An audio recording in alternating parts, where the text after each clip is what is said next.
Good morning, welcome to the programme. Since the war in the Middle East began just over a week ago, we've constantly been warned about the economic implications.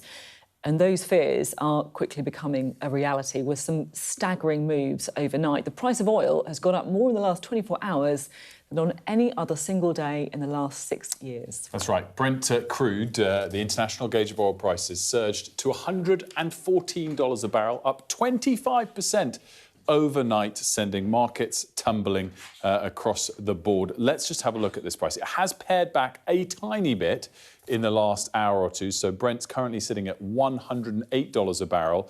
It was $114 moments ago. It's still up 17% overnight. And that follows what was already the biggest weekly surge last week of a move of 35% on record. You can see it on this chart, very clear to see oil prices surging in the last couple of hours, surging, of course, in the last week. And that also, by the way, followed, Sophie, a 25% surge from January before the war broke out on the expectation of possible conflict. I just want to remind viewers of what the former Chancellor, Jeremy Hunt, told us on the programme last week. For every 10% increase in oil prices, the Treasury's rule of thumb is that can lower GDP growth by 0.1% and increase inflation by 0.1%. Pretty much since the start of the January, we've doubled. We're up about 100% there or thereabouts, which would imply, based on rule of thumb, that we might see GDP reduced by 1 full percentage point if these oil price surges persist.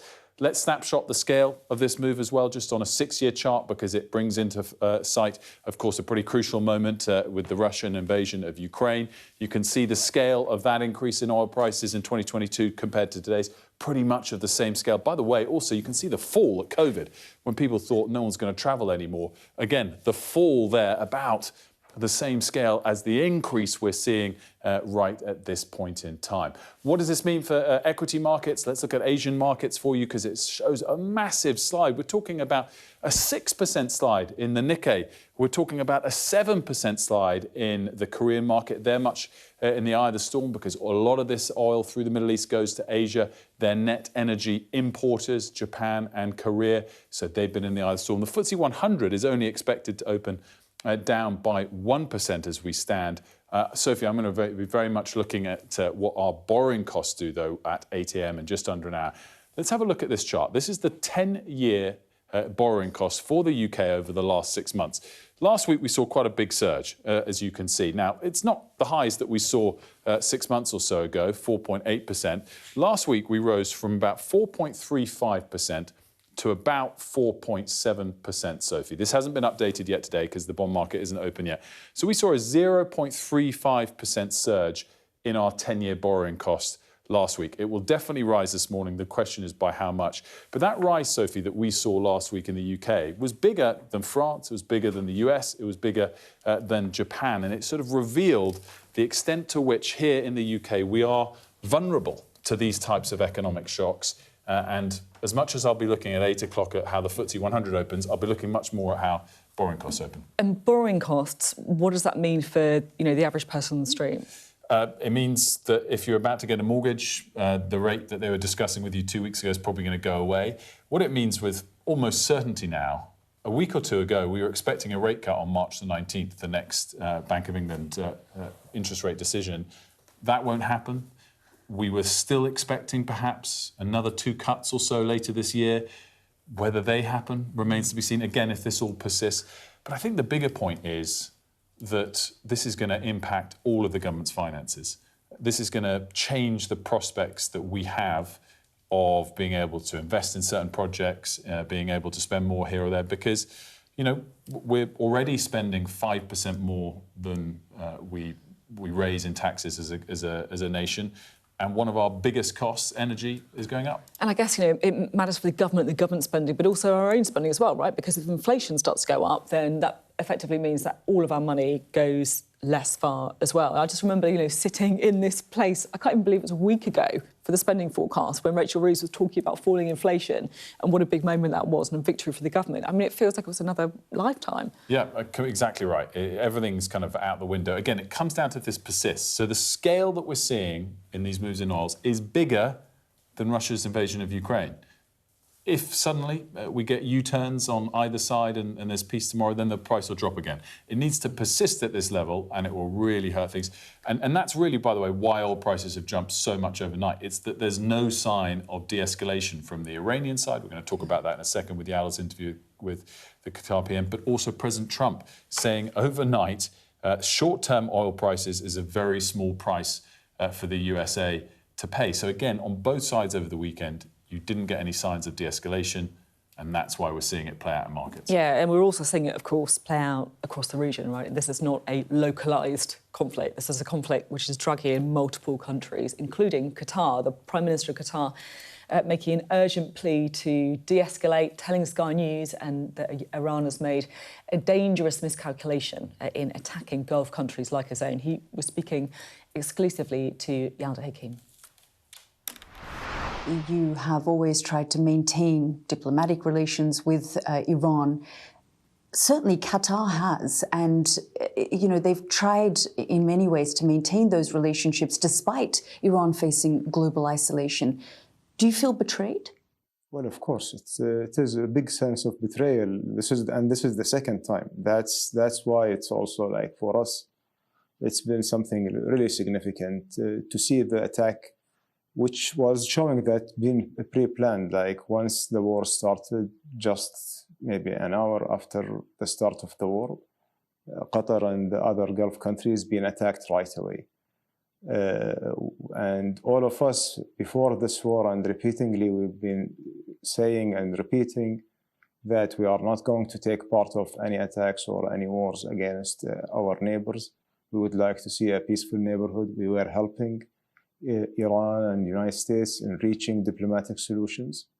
But this miscalculation by the Iranians to attack the Gulf countries has destroyed everything. Our countries don't want to be part of this war. And, we would like to see them stopping right away. As you say, a disaster for the world. It's not just about the region. Yeah, exactly. Actually, we have seen what are the cascading effects of this escalation, and we are just a week from this conflict. And it's we need to ensure first that Iran should stop all the attacks against the Gulf countries and the other countries that they are attacking, and they are not party of this war. We need to seek a way to de-escalate the situation and to find diplomatic solution whenever it's possible. Much has been made about the UK and Europe's response or the lack of. What's your take on how they have reacted to this conflict? Well, honestly, from our perspective, all our European partners has been providing us with significant support, whether it's politically, whether it's in any of the supply chain issues that we have. United Kingdom has provided an outstanding support for Qatar. We have the joint squadron working together with our pilots, and we are very grateful for this partnership and for this alliance. I don't know why they say that Europe doesn't do anything, maybe on the general level, but on the level of bilateral relationship with us and with other GCC partners, we have seen them demonstrating a great friendship. Yalda joins us now from Doha. I mean, you, I think, really felt his reaction there in that interview. What are your kind of main takeaways? Good morning, Sophie. Good morning, Wilf. Well, you just get the sense of not just the frustration, but anger there from the Qatari Prime Minister, not just from him. I've spoken to leaders across the Gulf who are furious about the way they've been dragged into this conflict. And you heard there from the Qatari Prime Minister talking about how this was all pre-planned from the Iranian side. So no matter how this was going to start or end, the Gulf countries were were going to get dragged into this because they saw this as part of the Iranian regime's big plan on how to respond and retaliate should the United States and Israel attack Iran. We're now 10 days into this conflict, and what we can see is there's still confusion about what the objectives of this conflict are and what, frankly, the end game is. What is the day after plan for this conflict? The death toll continues to rise. The Red Crescent Society in Iran says that more than 1,800 people have been killed across the region, the majority of them in Iran, and the bulk of them, those young schoolgirls who were killed, almost 185 people on the first day of the conflict, the majority of them young schoolgirls who went to school that morning and never came back home. So there's a lot of anger, there's a lot of frustration, and the calculus that Iran made was that if they drag in the Gulf states, which frankly, you know, the energy infrastructure across this region, the Qatari Prime Minister talked about being one of the biggest suppliers of fertilizer to the world.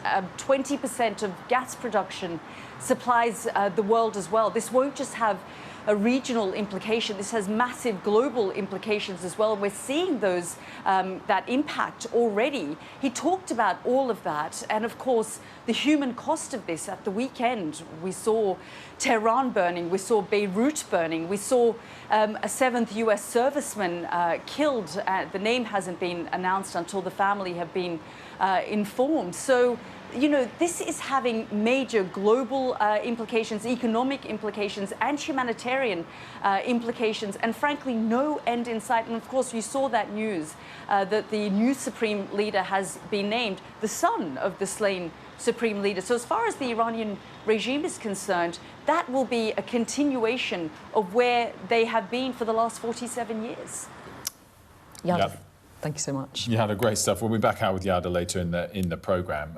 And of course, so much more to come as well from her interview with the Qatar PM. As she mentioned there at the end, there is a new supreme leader in Iran, 10 days, of course, after the war began. These are pictures as the announcement was made. Mujtaba Khamenei is the son of the previous Ayatollah. Iranian state TV broadcasting footage of the appointment, which was made by Iran's 88-member Assembly of Experts, the clerical body in charge of choosing and then supervising the supreme leader, which was set up after the 1979 Iranian Revolution. So let's give you a bit of detail about who the new leader is. So Mujtaba is 56 years old. He's the second son of Ayatollah Ali Khamenei, who, of course, was killed in that US strike alongside Mujtaba's mother, wife and daughter. Until today, he's only been a mid-ranking cleric and not a senior Ayatollah. But Mujtaba did also serve in Iran's paramilitary Revolutionary Guard during the country's war with Iraq in the 1980s. And that, of course, means he's got those important connections with senior figures in the military. Not a bad thing, of course, if you're hoping to win the selection. Let's get out to Diana, who's in Jerusalem. Diana, how has this news gone down in Israel, and what does it suggest about the approach Iran's going to take going forward? Good morning. Well, I just watched an IDF video about Mujtaba, which said, like father, like son.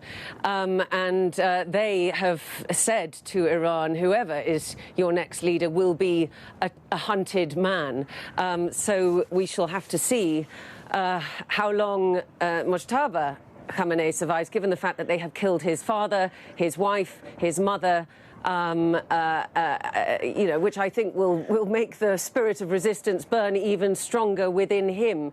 And that is what's, you know, fueled him in the same way as his father for many, many years. You said there that he'd fought during the Iran-Iraq war. He joined one of their most celebrated battalions towards the end of the war, which is exactly where he formed these contacts between the volunteer forces who were fighting there, which evolved into the Basij militia, the paramilitary group that is used to sort of execute security all across the country, and particularly in the last 20 years, keep the people under control. Then he went and studied in a seminary for a long time, and then he's really been a key figure behind the scenes for his father, integrating the IRGC, the Revolutionary Guard, into the structures of the Iranian regime, into the economy, into the political scene, forming the connections between them and the militant clerics. And he is considered to be arguably even more hardline than his father was. So if you thought that Iran's clerics might see this as an opportunity to try and make a nod to the West and appoint somebody a bit more pragmatic, a bit more moderate, then that is certainly not the course that they have taken. And I think in lieu of the interview that Yalda just did with the Qatari Prime Minister, it's interesting if you consider the fact that, Mojtaba fought as a teenager in the Iran-Iraq war, where the Arab states, the Gulf countries, were essentially the enemy. They'd allied themselves with Iraq. The Gulf Cooperation Council was formed at the beginning of the 80s to counter the threat of sheer ideological fervour coming from Iran. So for him, the notion of US military bases in these Arab countries is still a source of rancour. So I think that for the Arab countries too, this appointment represents a continuation of this grave threat that is coming from Iran.